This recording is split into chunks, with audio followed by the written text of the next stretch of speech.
오늘 본문의 말씀은 예수님께서 공생애를 시작하실 당시에 이스라엘의 지도자들에 대해서 언급하고 있습니다.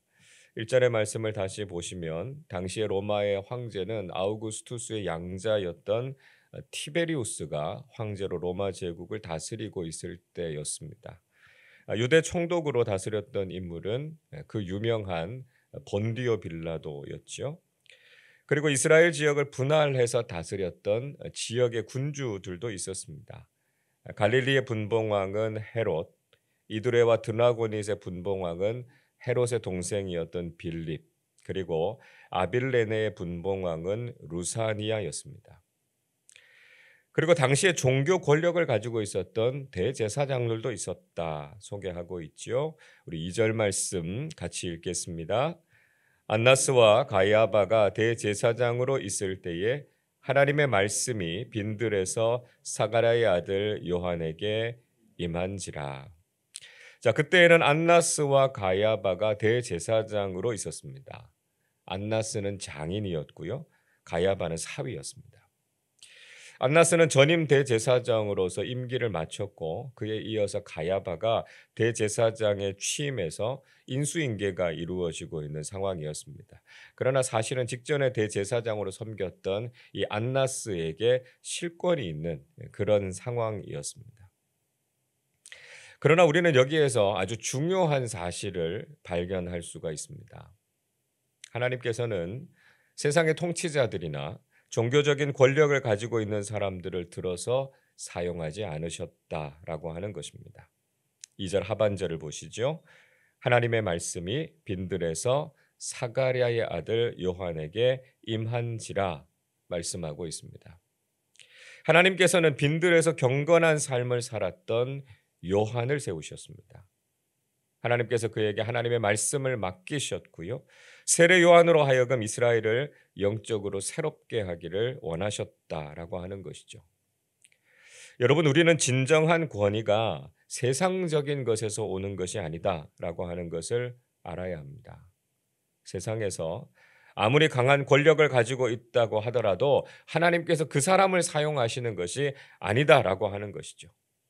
광야에서 하나님만을 바라보면서 경건한 삶을 살았던 믿음의 사람들에게 하나님께서는 영적인 권위를 주셔서 하나님의 역사를 이루어가게 하셨다라고 하는 것을 깨닫게 됩니다. 하나님께서는 영적인 권위를 허락하시고 사명을 감당하게 하십니다. 세례 요한에게 주신 사명이 무엇이었습니까? 3절을 보십시오. 요한이 요단강 부근 각 처에 와서 죄 사함을 받게 하는 회개의 세례를 전파하니 말씀하지요. 요한은 죄 사함을 받게 하는 회개의 세례를 전했습니다. 즉 요한이 회개를 선포했다는 것이고요. 세례를 받음으로 죄 사함을 받는다라고 하는 이 복음을 전했다라고 하는 거죠. 초대교회 사도인 베드로도 역시 회개와 죄 사함의 복음을 전하지 않았습니까? 사도행전 2장 38절 이렇게 말씀합니다. 베드로가 이르되 너희가 회개하여 각각 예수 그리스도의 이름으로 세례를 받고 죄 사함을 받으라 그리하면 성령의 선물을 받으리니 말씀하셨습니다. 베드로는 오순절 성령 강림 사건이 일어난 후에 한 설교를 통해서 회개와 죄 사함의 세례를 받을 것을 강조했습니다. 구원받은 우리에게 주어진 가장 중요한 사명은 예수 그리스도의 복음을 믿고 죄 사함을 받을 것을 전하는 증인의 삶을 살아야 한다 하는 것을 기억해야 된다는 것이죠. 자, 그러면 요한이 회개의 세례를 전파하는 것이 왜 중요했을까요? 자, 그 이유는 회개와 죄 사함을 통해서 예수님께서 하실 공생애의 사역을 준비할 수 있었기 때문이었습니다. 4절을 보시면 선지자 이사야는 광야에서 외치는 자의 소리가 있어서 주의 길을 준비하고 그가 오실 길을 곧게 할 것이다. 이렇게 선포하라 말씀하셨습니다. 그래서 5절의 말씀 보시면 그분이 오실 길을 방해하거나 가로막는 것들은 모두 메워지고 낮아지며 곧아지고 평탄해져서 그분의 오심을 준비할 것이다. 이렇게 외치고 있는 것이죠. 이런 사역을 통해서 결국 보게 될 비전이 무엇입니까? 6절이 이렇게 말씀합니다. 모든 육체가 하나님의 구원하심을 보리라 함과 같으니라 말씀하죠. 여러분, 우리가 하나님께서 주신 영적인 권위를 가지고 해야 할 일이 무엇이겠습니까? 세상의 통치자들이나 권력자들처럼 자신의 영광이나 성공, 그리고 자신의 이기적인 욕망을 추구하면서 살아서는 안 된다는 것이죠.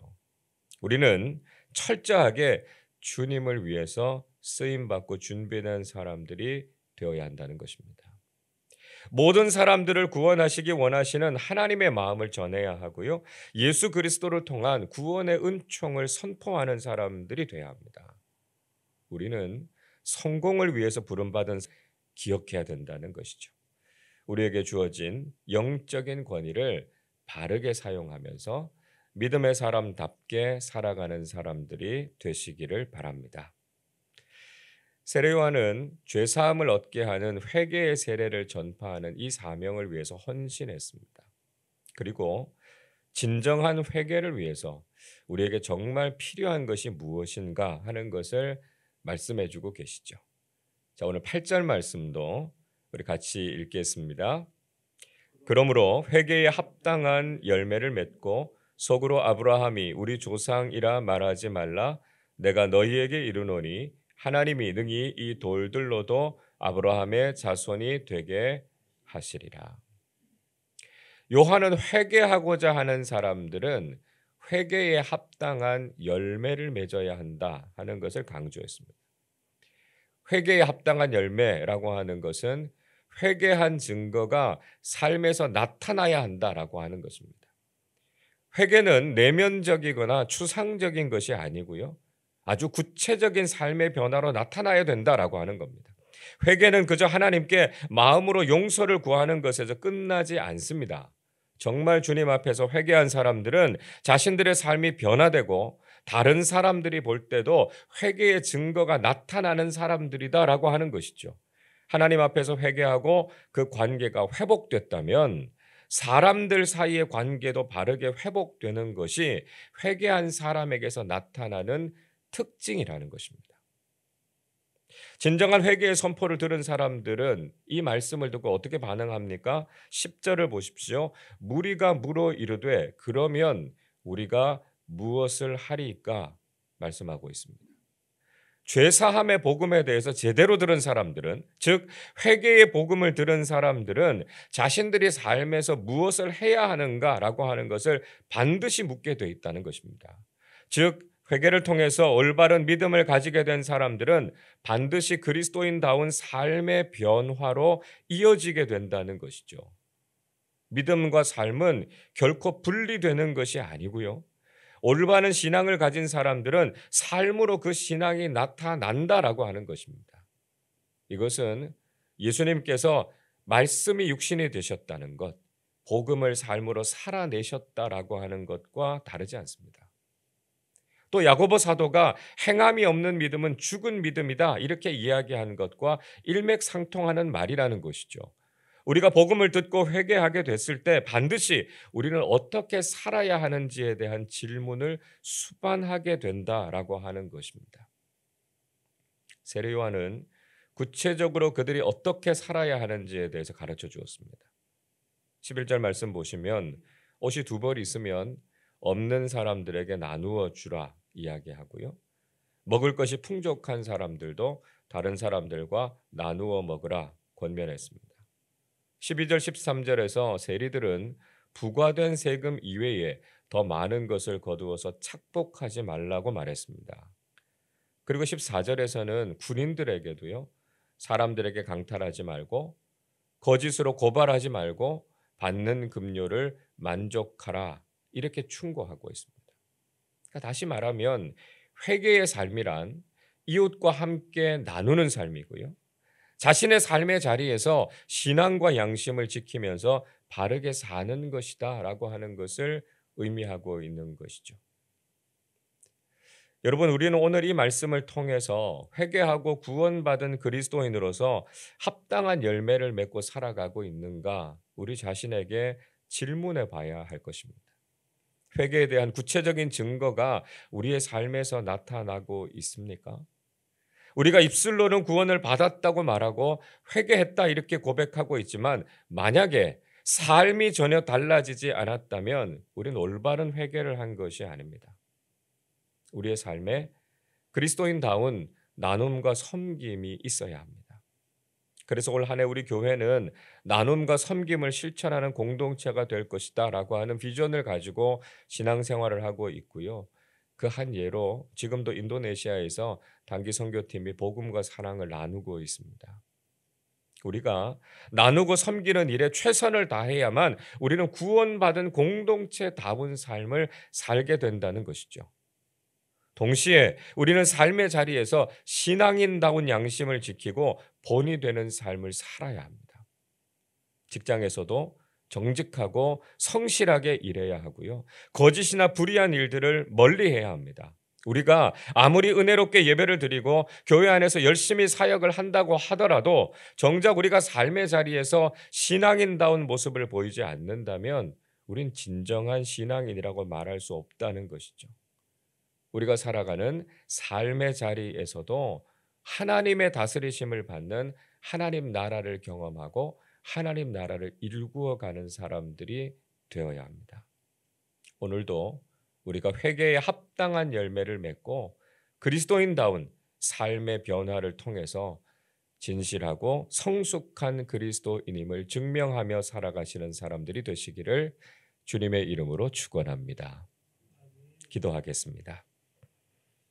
은혜와 긍휼이 풍성하신 하나님 아버지, 저희들이 죄사함과 구원의 복음을 듣고 성령으로 세례를 받아서 거듭나게 하심을 감사드립니다. 우리가 세상의 권위와 힘을 의존하지 않게 하시고 하나님께서 주시는 영적 권위를 가지고 세상 속에서 사명을 감당하는 사람들이 되게 해 주옵소서. 빈들에 있었던 요한에게 하나님의 말씀이 임했던 것처럼 세상의 분주함과 화려함에서 한 걸음 물러나서 하나님 앞에서 거룩함과 진실함을 유지하게 하시고 말씀으로 우리를 만나주시는 하나님을 경험하게 해 주옵소서. 회개했다고 말은 하지만 여전히 삶은 변화되지 않는 잘못된 모습을 버리게 하시고 회개에 합당한 열매를 맺는 사람들이 되게 해 주옵소서. 그래서 사랑으로 나누는 삶을 실천하게 하시고 우리의 삶의 자리에서 하나님 나라를 맛보고 경험하는 사람들이 되게 해 주옵소서. 인도네시아 단기 선교팀이 사역을 잘 마무리하게 하시고 복음의 은혜와 풍성한 열매를 가지고 돌아올 수 있도록 인도해 주시고 함께하여 주옵소서. 오늘도 저희들의 삶이 성령님의 인도하심을 따라서 올바르고 진실한 그리스도인으로 살게 하여 주옵소서. 감사드리며 우리 주님 예수 그리스도의 이름으로 기도하옵나이다. 아멘.